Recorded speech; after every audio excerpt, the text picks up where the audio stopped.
If you are wondering why your podcast is not getting views, then yes, you are landed in the right video. Your podcast is not ready to live. In this video, I'll be discussing about the 10 important post-production checklist that every podcaster should follow before uploading every single video. And at the end of this video, you will understand the power of distribution for the podcast. So make sure to stay till the end. Your podcast isn't just content, it's your brand, your credibility, and your voice. Whether you are launching your first podcast, growing your existing show, or scaling your podcast for business, Next Orbit Media handle everything after you hit record. I am Vicky, founder of Next Orbit Media. I have edited and produced over 300 podcasts over the last 3 years. And I know exactly what it takes to make a podcast credible and consistent. Book a free audit call and I'll show you what your podcast needs to grow.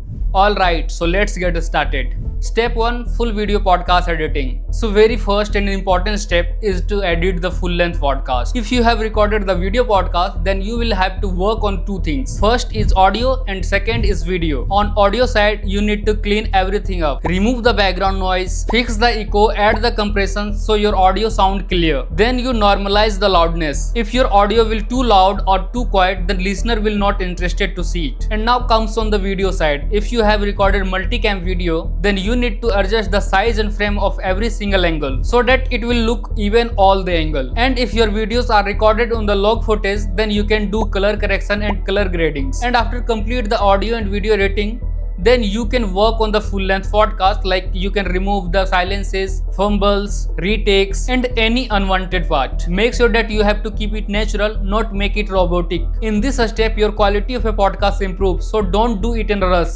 Step 2, clip teaser. Once the full editing is done, the next thing you do is clipping a teaser. In order to clip a teaser, you will have to find 45 to 60 second high retention, the most important, surprising and valuable moment from the whole conversation so that people can find interesting and watch full the podcast. And you will have to edit the teaser in the high retention. And you can upload the edited teaser 24 to 48 hours before on all the social media platform and YouTube. This builds anticipation. People already waiting for it before it drops. And you can add the same teaser on the starting of a podcast so that your podcast start with the best moment, then cut back to intro. Step 3, clipping reels and shorts. Now this is where a lot of podcasters leave a huge amount of views on the table. For every single podcast, you should be pulling about at minimum 3 to 5 shorts. In order to clipping a shorts, you can find best moment, a strong opinion, a quick story, a stat or insight, and you can upload it at Instagram, TikTok and YouTube shorts. Step 4, YouTube chapter timestamp.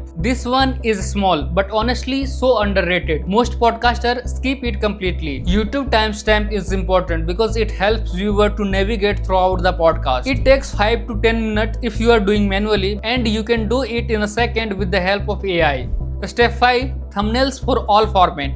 Your thumbnail is the first thing that people can see and decide whether to watch it or not, so it does matter a lot. For YouTube, the recommended size is 1280 by 720 pixel and file size is now 50 MB, which is upgraded from the 2 MB. This means you can upload in higher quality with more details. You can create thumbnail for the podcast and the shorts as well. Step 6, blog post and newsletter. This is honestly one of the most powerful steps and almost nobody does it. So how to do it? You can generate transcription from the audio and do little changes and boom, your blog post is ready to live. In order to transcribe your audio, you can use turboscribe.ai. This is important because if you upload blog post, then it will help you in SEO. And you can use the same blog post, trim it down up to 300 words, and that becomes newsletter for the week. So from the every single podcast, you can get one blog post and one newsletter without doing extra efforts. This is how you build an audience across all the platforms without burning out. Step 7, social media post.